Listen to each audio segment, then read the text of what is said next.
alusekho nolwandle alusekho. The sea is no more. Lwandle alusekho. Sisesiqithini sasePatmos. Bathi ababhali beBhayibhile Apostle uYohane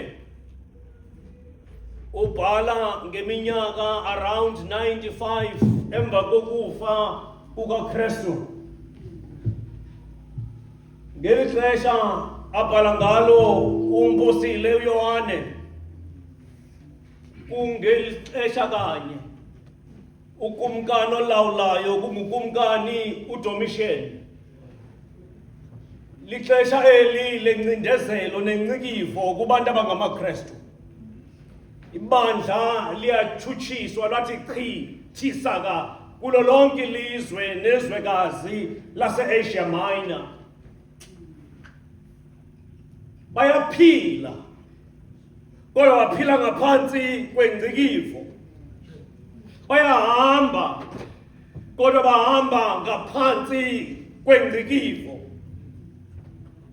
uDomitian uvele nemithetho eyenza ukuthi abantu basebenze babe ngamakhoboka kodwa kubila kwebunzi labo bangakuboni. Nolwandle alisekho.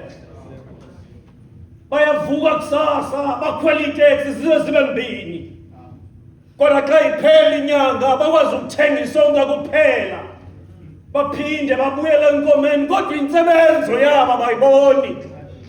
Ibandla lingaphansi kwencikifo. Rhamentenhle ethandwa nguThixo. uDomitian uthatha itekisi a-tax that is more than le fanele ngabe iyabhatalwa ngabantu abangathathi intweni.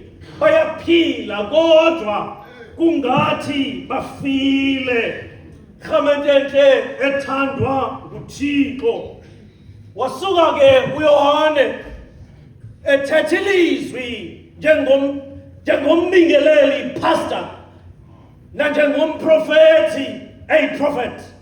Wabhala ke le ncwadi ngeembaxa zimbini.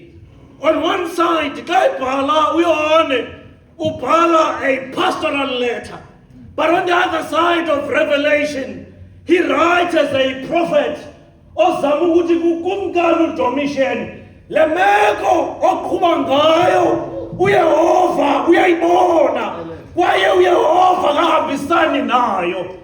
Wasuka uDomitian wamthabatha umpostile wayomgquma entolongweni yasePatmos kwisiqhingi wahlala sengathi useRobben Island uzungezwe lulwandle ngamanzi.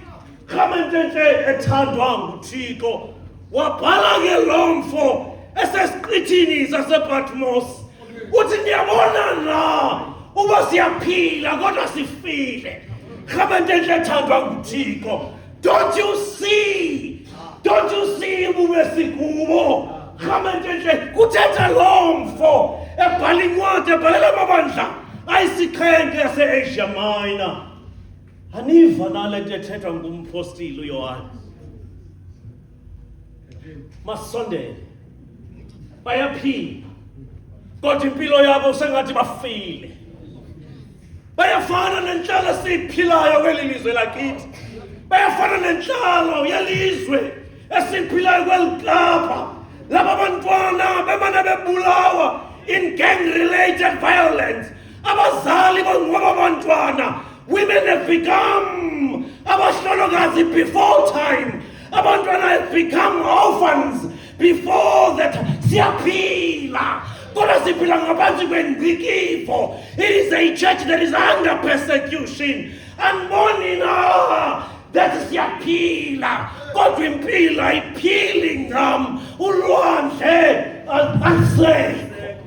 Don't you see? Don't you see? Look around you. nophangelayo. You're one salary away from poverty. If we are not salary benye, we are going to last bakulala stratweni because siphila phakathi kwebhayinethi inaka. 1 foot in, 1 foot out. Kodwa siyaphila. Wabhalela ibandla elinjalo ke uYohane eliphilayo kodwa ngaphansi kwengcikivo. Lwandle alisekho. Lwandle alisekho. Sisepatmos. Siyaphila.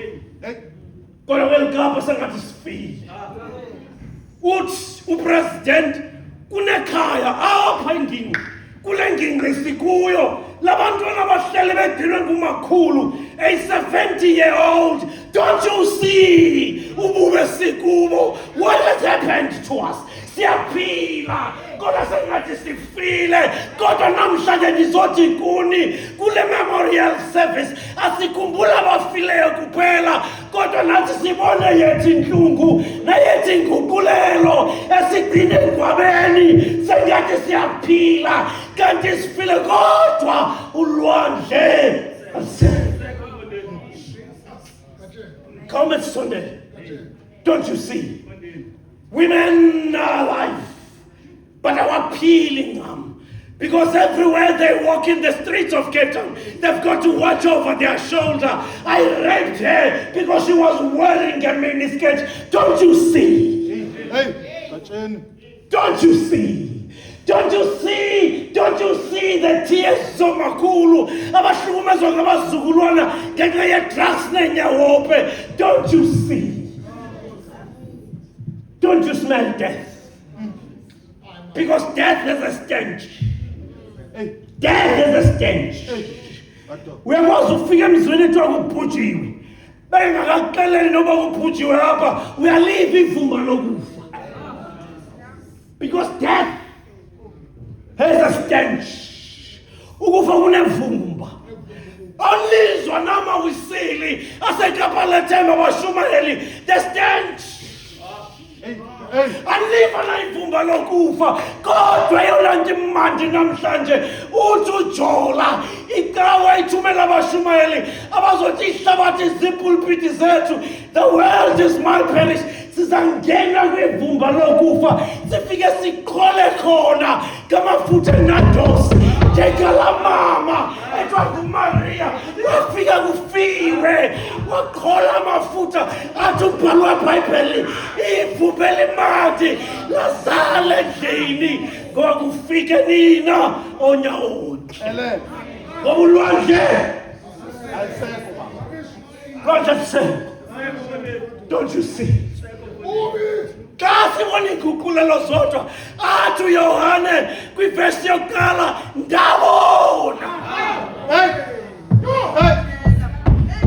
Everyone is saying umhlaba uyaphela. The World War III is routing. There is no future. Darkness all over us. Athi uYohane ndabona izulu elisha nomhlaba omsha ngoba kudala kuhlulile kaloku nolwandle.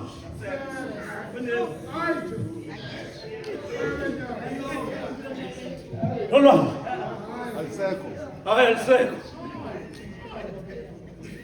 The world is my parish. Sizaphuma kule convention sitha sithwele imemory yabashumayela ababhubhileyo kuphela kodwa sithwele imemory yokuthela ilizwi malihambe so letha amavumba okufa kule gugu lethu eKhayelitsha, eBellville, eWynberg, eZantsi, eWorcester, eBreede River, kuvela iphungela imandi lamafutha eNadas. Let us go and say the world is my parish. Siyoxela abantu ukuthi ulwandle kusesiqhiwini, kusesiqhinkini sasepatimo. UYohane unomnqweno wokuya ecaweni kodwa akakwazi ukuya ecaweni. Uyayimagine intsholo evela epulpitini kwangoku indawo imani lapha inkonzo. Uyayimagine usiyakudumisa akakwazi ukuya ecaweni esiqithini sasePatmos because awu isiqithi esi sizungezwe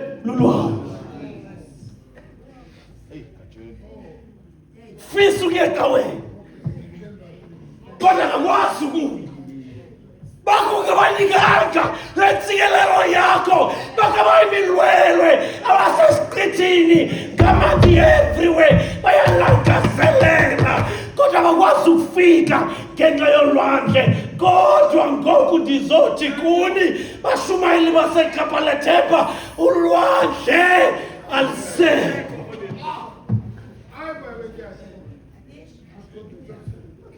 All right.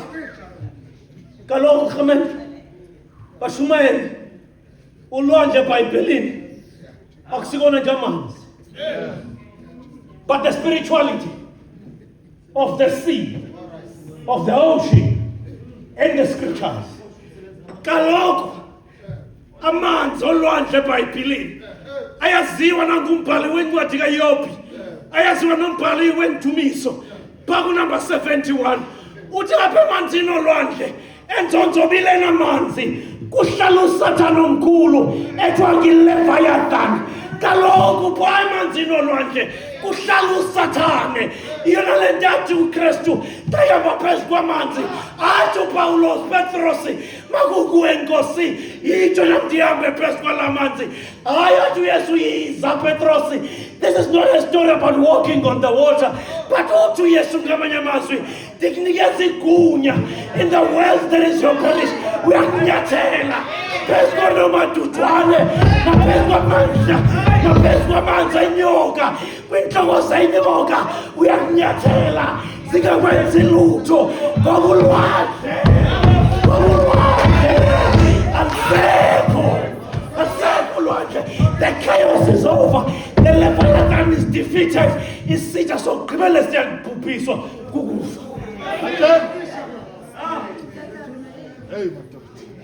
Lwandle asekho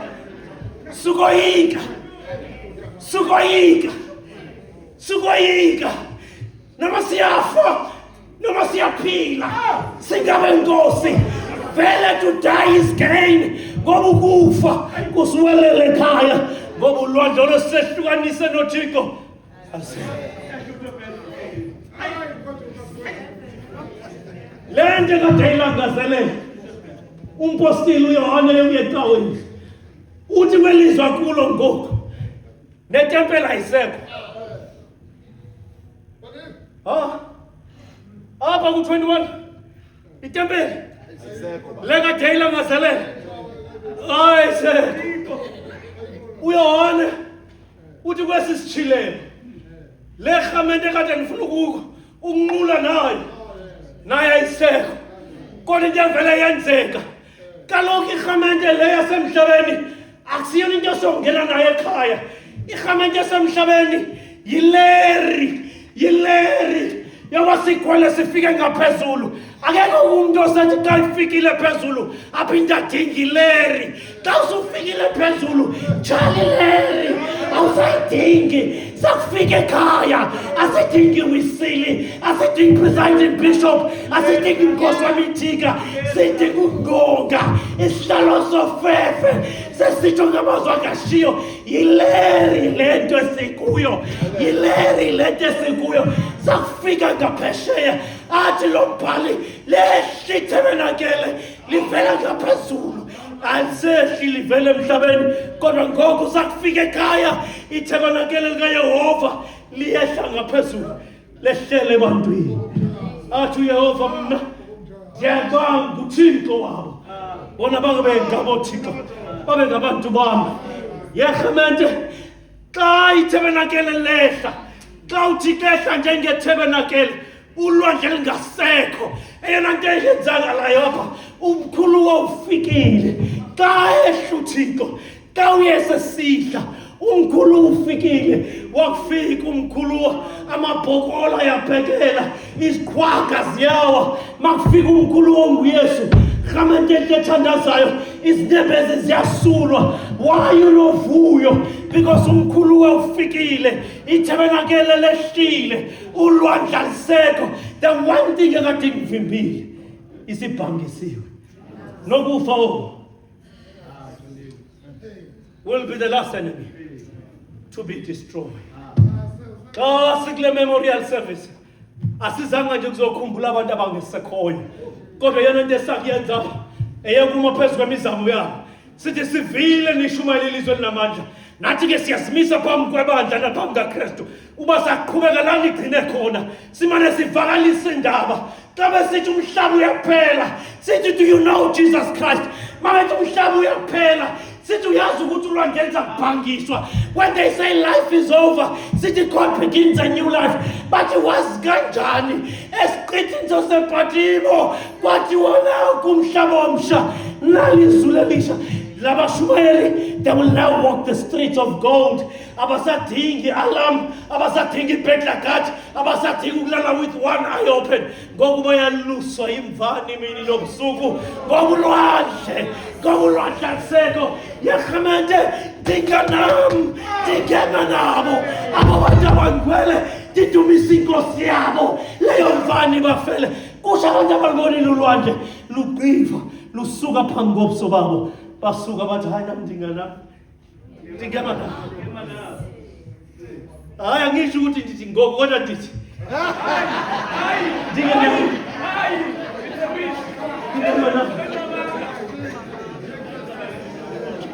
ndingena because nombhalo lenko ukrobisa izinto zamazulu wathi ndiyabazi nje usilatsha bebesokola besemhlabeni but now they are living like queens and kings.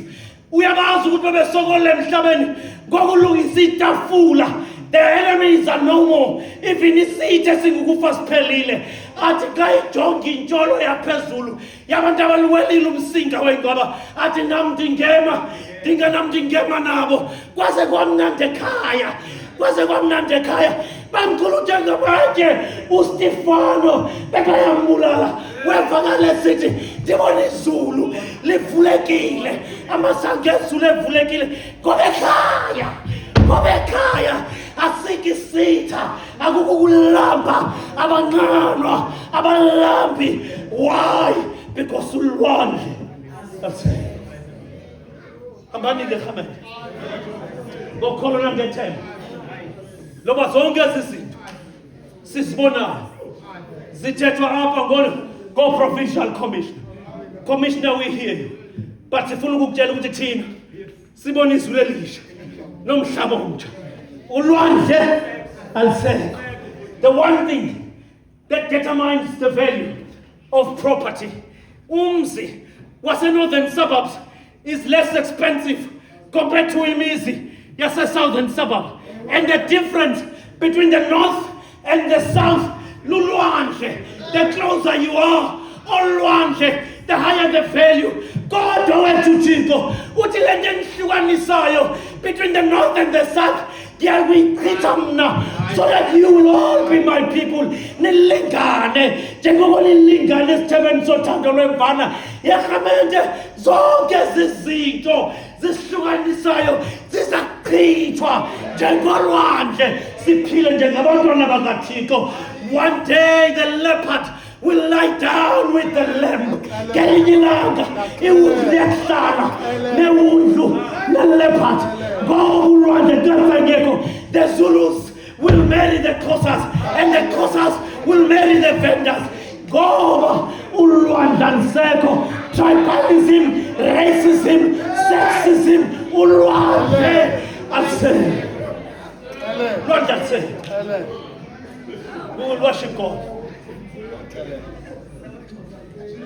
We will worship God. Ngaphandle kwecala ngoba ulwandle. That thing that gives life, that we think gives life meaning. To your heart. Double. Ulwandle. Ngoku lasuka ithebakele njengomtshakazi. Lehlala ivele ezulwini. Lahlala ebantwini. Wathi uThixo andinanhloni yokuba laba ababizwa ngegama lami nami ndibe ngumuntu wabo ngoba ulwandle alisekho. Itempeli esekho uhamende uyikhwelile kaloku ileri wafika phezulu tshali ileri. Don't hold on to it ngoba ulwandle ayisekho. Thixo makanithande. Thixo makanisikelele. Inkosi mayibenze ubuso bayo bukhanye ngakuni, iniphi inkosi uxolo lwayo. Kumadabi nezimpi ezibonwa nezingabonwayo, ezilwayo emkhathini singalo nenyama negazi kuphela. Kodwa silale imimoya inkosi mayingenelele. Inkosi mayincime ulwandle oluzivimbayo basifike kule ndawo esisinga ngakuyo. Inkosi mayincime ulwandle ejola elenza ukuthi abantwana bethu bathi begraduate bengawufumani umsebenzi. Inkosi mayincime ulwandle. Inkosi mayithande. Inkosi mayinika impendulo kwimithandazo yenu. Mayivaleke imigodi nezikhintsi egameni namandla likaYesu. Inkosi mayithande. Hambani ke ngo. As the preachers of Mr. Wesley, Mabenbuza, why are you here? Sithunywe ngumdingi uthi let the world is our perish. Niphethe ntoni? Siphethe amafutha enadra sesathi when we break the jar kuza kufika ivumbi elisha. Kuthiwa why suddenly there is a new flavor in Gugulethu. What has happened? Because the preachers of the gospel were here. So Christ, inkosi yethu. Amen.